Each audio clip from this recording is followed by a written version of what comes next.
ओम शांति। जब कोई काम हमारा कर देता है तो हम उसे शुक्रिया कहते हैं और परमात्मा शिव रूहानी सर्जन बनकर हम सभी आत्माओं के एक बार फिर से कहते हैं कि दुआओं की लाज रखी, दुआ की वाइब्रेशन कैसे काम करते हैं, यह प्रैक्टिकल में प्रूव होकर सामने आया। मानो कहते हैं कि परम पिता परमात्मा का इस सृष्टि पर साक्षात्कार होने लग गया है, क्योंकि निर्मला बहन के लिए हम सभी ग्रुप की आत्माओं ने तह दिल से, दिन हो चाहे रात हो, इस तरीके से दुआएं दी थी। कोई घंटों घंटों योग करके बैठा था। हमने भी 3000 शुद्ध संकल्प की तपस्या की थी सभी आत्माओं ने, और पूरे ग्रुप की आत्माओं ने कह सकते हैं कि अपना सहयोग और दुआएं दी थी।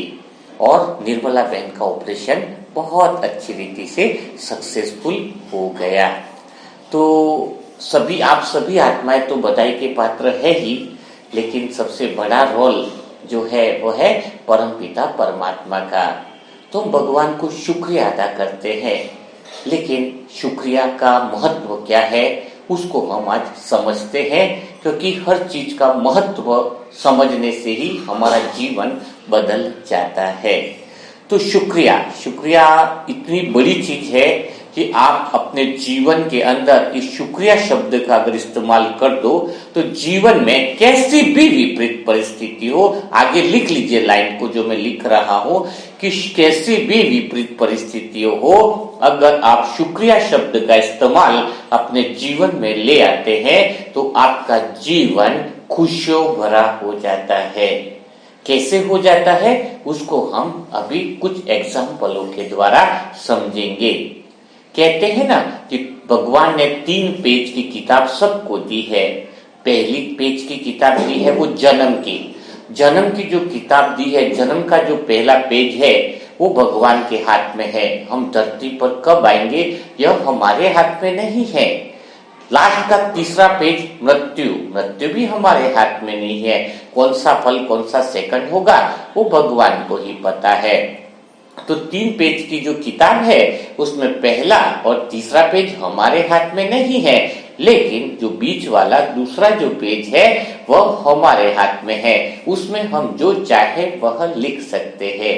तो कोई व्यक्ति आज से, अभी से, इसी पल से यह निर्णय ले ले कि मुझे बीच वाले पेज में एक शब्द का इस्तेमाल हमेशा करना है, वह है शुक्रिया। अगर शुक्रिया का इस्तेमाल वह करता है तो उसका जीवन तीनों पेज बदल जाते हैं। उसका अगला जन्म भी बहुत बढ़िया होता है। मृत्यु भी इतने सुपर मतलब पुण्य कर्मों से भरी हुई रहती है कि मतलब कह सकते हैं कि जीवन में सच्चा आनंद आ जाता है अगर वो बीच के पन्नों पे शिकायतों की जगह शुक्रिया करता है। आज जीवन में इंसान इसलिए दुखी है क्योंकि वह शुक्रिया से ज्यादा शिकायतें करता है।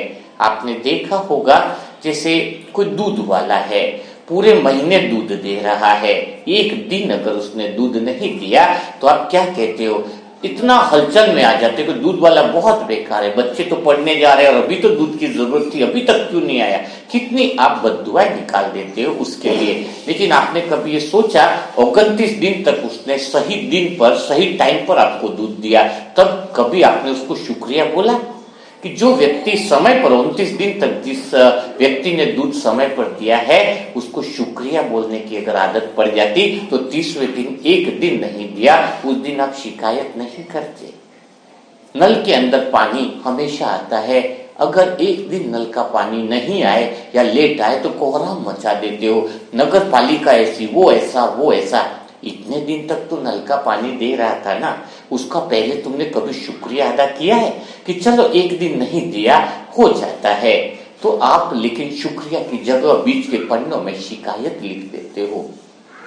आपका घुटना जो इतने साल तक आपको दौड़ाया बचपन में, किसी ने तो शादी के साथ फेरे भी जो है वो इस घुटनों से ही तो लिए हैं। अब घुटना थोड़ा सा परेशान हो गया, घुटने को थोड़ी बहुत दिक्कत आ गई, आप क्या कहने लग जाते हो? ये घुटना तो मेरा बहुत बेकार है, बहुत दर्द कहता है।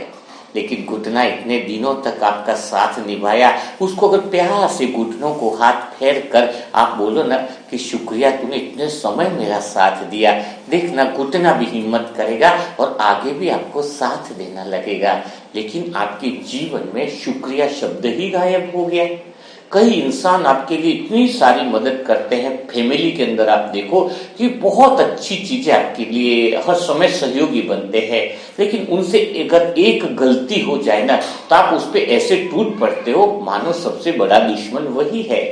यानी जब तक इतने समय तक उसने अच्छे काम किया आपके लिए, तो क्या आप उन्हें शुक्रिया अदा करते हो? तो जिस आत्मा के अंदर हर चीज के प्रति शुक्रिया अदा करने की बात आती है, उसके जीवन में कभी शिकायत नहीं होती है। तो शुक्रिया का इतना बड़ा महत्व है।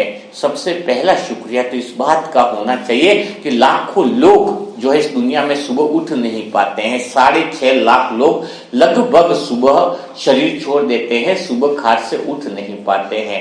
सबसे पहला तो शुक्रिया इस बात का होना चाहिए कि सृष्टि में भगवान ने आपको जगह दिया, हे परमात्मा तूने आज मेरे को एक नया दिन दिया, इस बात का शुक्रिया। दूसरी बात, दूसरे दोस्तों को, रिश्तेदारों को देखो, अरे क्या बात है, रिश्तेदार भी जग गए, तो भगवान को और शुक्रिया कि दोस्तों रिश्तेदारों को सबको तुमने जगा दिया, सबको उठा दिया, इस बात का शुक्रिया। लेकिन तुम्हारी शुक्रिया करने की आदत तो मानो चली ही गई है। शुक्रिया करने की आदत जिसको आ जाएगी ना, उसके जीवन में कितनी भी बड़ी विपरीत परिस्थिति क्यों न हो, वह विपरीत परिस्थिति गायब हो जाएगी। उसको एक कहानी से समझते हैं। यह कहानी आपके लिए इतनी महत्वपूर्ण होने वाली है कि अगर आपके जीवन में सारे रास्ते बंद हो गए, आपको समझ में नहीं आ रहा है कि मैं क्या करूं, मुझे कौन सा रास्ता अपनाऊं, सारे रास्ते अपनाने पर भी आप अभिमन्यु के चक्रव्यूह में फंस चुके हो, आपको समझ में नहीं आ रहा है कि अब मेरा क्या होगा। अगर ऐसा भी प्रश्न है तो आज इसका आंसर आपको मिल जाएगा। यह प्रैक्टिकल है कि आप इस चीज को करके देखोगे, आप उस चक्रव्यूह से बाहर निकल जाओगे। तो तैयार रहो इस कहानी को सुनने के लिए, समझने के लिए। शुक्रिया का क्या महत्व है वो नसों में दिल के तार तार को हिला देगा। यह कहानी आपकी जिंदगी को बदल देगी। आज शुक्रिया का जो तरीका है, शुक्रिया शब्द की जो विधि है, वो आपको जिंदगी में पता चलेगा कि इसका कितना महत्व है। तो एक बार क्या हुआ, नारद जी ने का मन किया कि मैं घूमने चलता हूँ और विष्णु भगवान से मिलने जाता हूँ। वो रास्ते में घूमते हुए जा रहे थे। बहुत अच्छी कहानी, इसको बहुत ध्यान से सुनना, आपको समझ में आएगा शुक्रिया का महत्व। तो नारद जी जब जा रहे थे तो बीच में बहुत बड़ा रेगिस्तान था, एकदम तपता रेगिस्तान था। वहां पर एक पक्षी था, वो उसकी एक टांग है ना बिल्कुल टूटी हुई थी, उड़ भी नहीं पा रहा था, वो पंख भी उसके ऐसे ही हो रहे थे और बहुत परेशान था वो। तो नारद जी से रहा नहीं गया, उसने उस पंछी से बोला कि आप यहाँ पर क्या करो, इतने परेशान हो, इतनी तकलीफ में हो, बोले तू यहाँ से चला क्यों नहीं जाता। वो बोले दूसरी जगह जाने की हिम्मत भी नहीं बची, यहीं पे भरा हुआ हूँ, वो थोड़ा सा पानी वहां पे मिल जाता है, कई बार तो मैं पी लेता हूँ। तो नारद जी को पूछा कि आप कहाँ जा रहे हो। तो नारद जी ने पंछी को जवाब दिया कि मैं विष्णु भगवान से मिलने जा रहा हूँ। तो पंछी बहुत रोने लगा। तो नारद जी ने बोला कि मैं तुम्हारी क्या मदद कर सकता हूँ। तो पंछी ने कहा कि तुम भगवान के पास जा रहे हो तो खाली मेरा एक मैसेज पहुंचा देना कि मैं इस जीवन में इतना परेशान हो गया हो कि मुझे मौत तक भी नहीं आ रही है, मैं इतना तड़प रहा हूँ, या तो मैं पूरी तरह से ठीक हो जाऊं, नहीं तो इसी पल मुझे मृत्यु मिल जाए तो भी बहुत बेहतर, मैं काफी समय से परेशान हो रहा हूँ। तो अब परमात्मा तक, विष्णु भगवान तक मेरा मैसेज जरूर पहुंचा देना। नारद जी ने कहा मैं पक्का वादा करता हूँ, मैं तुम्हारी बात वहां पर जरूर रखूंगा। और फिर वो नारद जी चले गए, विष्णु से मिले और वहां पर काफी सारी बातें हुई। फिर नारद जी ने उस पंछी के बारे में बताया कि वो बहुत ज्यादा परेशान है, आप उसको ठीक कर दो, बहुत अच्छी जगह उसको, वहां पे पेड़ भी टूटा फूटा पेड़ है, वहां पर कई बार वो पास में धीरे धीरे सरक कर चला जाता है, थोड़ी सी उसको छाव मिल जाती है, उसकी दयनीय स्थिति मुझसे देखी नहीं जाती है। नारद ने कहा, तो विष्णु ने कहा कि मैं उसके लिए कुछ भी नहीं कर सकता हूँ। तो नारद जी बोले ऐसे कैसे है कि आप कुछ भी नहीं कर सकते, कुछ तो करो। तो फिर भगवान ने कहा कि नहीं, वो अभी और काफी समय तक अपने किए हुए पापों को झेलने वाला है। उसके पाप कर्म का हिसाब किताब बहुत तगड़ा है और मैं भला किसी के हिसाब किताब ऐसे कैसे खत्म कर सकता हूँ। अभी तो वो न तो जिएगा न मरेगा, वो इसी तड़पण में काफी समय पल पल घुटता हुआ रहेगा। तो फिर एकदम से वो नारद जी परेशान हो गए, बोले फिर भी कुछ तो उपाय बताओ। तो विष्णु ने कहा कि चलो ठीक है, इतना बोल रहे हो तो उसको बोल देना कि बस वो हर समय भगवान का शुक्रिया अदा करे, जिससे उसके हिसाब किताब थोड़े जल्दी पूरे होंगे। तो नारद जी फिर वो थोड़े प्रसन्न हुए और निकल गए। तो वापस आते वक्त उसी रेगिस्तान में पंछी से मिले और सारी बात बताई। तो पंछी ने बोला ठीक है, कम से कम एक उपाय तो मिला मुझे, वरना मैं तो ऐसे ही तड़प रहा था।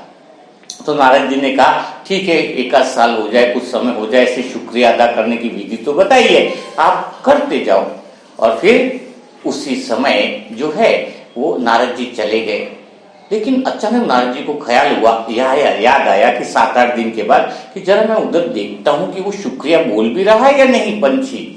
लेकिन 8 दिन के बाद ही वो जाते हैं तो बहुत बड़ा चमत्कार देखते हैं। वहां तो जो रेगिस्तान था वहां पे तो बहुत सी हरियाली हो जाती है। उस पंछी के पंख ठीक हो जाते हैं, पाँव ठीक हो जाते हैं। वो पंछी एकदम मधुर संगीत में एकदम से गुनगुना रहा होता है। तो नारद जी प्रसन्न होकर के पंछी को कहते हैं इतना बड़ा परिवर्तन कैसे हो गया।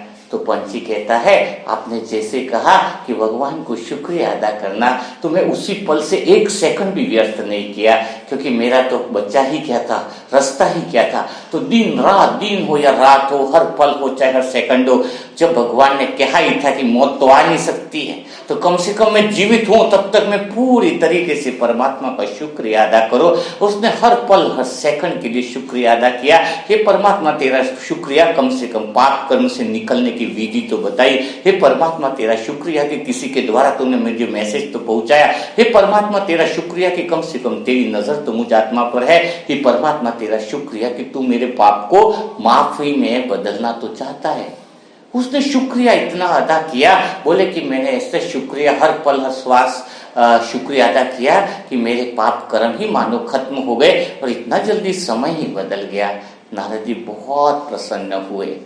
तो हे आत्माओं, जो इस कहानी को सुन रहे हो, 68 की अव्यक्त वाणी को सुन लेना, फरवरी की 68 की वाणी, जिंदगी आपकी बदल जाएगी। भगवान की शुक्रिया, भगवान को शुक्रिया कहने से कितना हिसाब किताब सेकंड में, मिनटों में खत्म हो जाता है। एक आत्मा थी हमारे पास जिसके जीवन में निरंतर समस्याएं थी, निरंतर परेशानियां थी। उसको मैंने 1000 बार शुक्रिया भगवान को लिखने के लिए बोला। अगर आप लोगों के पास लिस्ट न हो 1000 बार शुक्रिया भगवान को कैसे करें, तो मैं आत्मा वो इस लिस्ट भी आपको दे दूंगी। और उस लिस्ट को 1000 बार भगवान को शुक्रिया बोलकर देखो, जिंदगी आपकी बदल जाएगी। शुक्रिया बोलने से आपके जीवन में कितने भी बड़े विघ्न होंगे, कितनी भी बड़ी परेशानियां होंगी, वो आपकी खत्म हो जाएंगी। तो क्या शुक्रिया कल से बोलना चालू करोगे? क्या शुक्रिया 1 महीने बाद से बोलना चालू करोगे? नहीं, इसी पल से, इसी सेकंड से भगवान को हर बात के लिए शुक्रिया अदा करो। कमेंट बॉक्स में बहुत छार आ जाए शुक्रिया की। ये परमात्मा तूने ज्ञान दिया उसका शुक्रिया, हे परमात्मा तूने निर्मला बहन को ठीक किया उसका शुक्रिया, हे परमात्मा तू सब आत्माओं को ध्यान रख रहा है उसका शुक्रिया, हे परमात्मा तू मुझ आत्मा के जीवन में आया उसका शुक्रिया। आप अपने लिए किस बात के लिए भगवान को शुक्रिया अदा कर रहे हो? स्वयं के प्रति भी किस बात के लिए भगवान को शुक्रिया अदा करना चाहते हो? वो शुक्रिया इतना लिखो कि आपका जीवन, आपके बीच का पन्ना शुक्रिया से भर जाए। शिकायतें खत्म कर दे। इतने साल तक शिकायतें करी, अब शुक्रिया करके देखो, ये महीना ही शुक्रिया वाला है। तो जो लोग भी कमेंट बॉक्स में पूरा शुक्रिया लिखे भगवान को, आपके जीवन में क्या क्या मिला उस बात का शुक्रिया, निर्मला बहन को ठीक किया उस बात का शुक्रिया, भगवान को जिस बात के लिए चाहते हो, भगवान ने हम सब आत्माओं को मिलाया इस बात का शुक्रिया, कितना अच्छा परिवार दिया, कितने अच्छे लोग दिए हैं, कितने अच्छे लोग चिंतन करने वाले दिए हैं। तो आप सब आत्माओं को भी मैं शुक्रिया अदा करना चाहूंगा। तो कमेंट बॉक्स में जरूर लिखे। जो लोग नए हैं वो व्हाट्सएप ग्रुप से जुड़े, 7202921969 ये मोबाइल नंबर है, 7202921969। इस पे आप व्हाट्सएप पे ओम शांति लिखकर मैसेज कर सकते हैं। मैसेज करोगे तो उसका भी शुक्रिया, क्योंकि परमात्मा से आप जुड़ने वाले हो, नया अवसर आपको मिल रहा है, इसके लिए भी आपको शुक्रिया। तो बिना देरी किए कमेंट बॉक्स में शुक्रिया की बौछार लगा दो और जीवन में परेशानियों से मुक्त हो जाओ। यह विधि भी अपना के देख लो। ओम शांति, ओम शांति।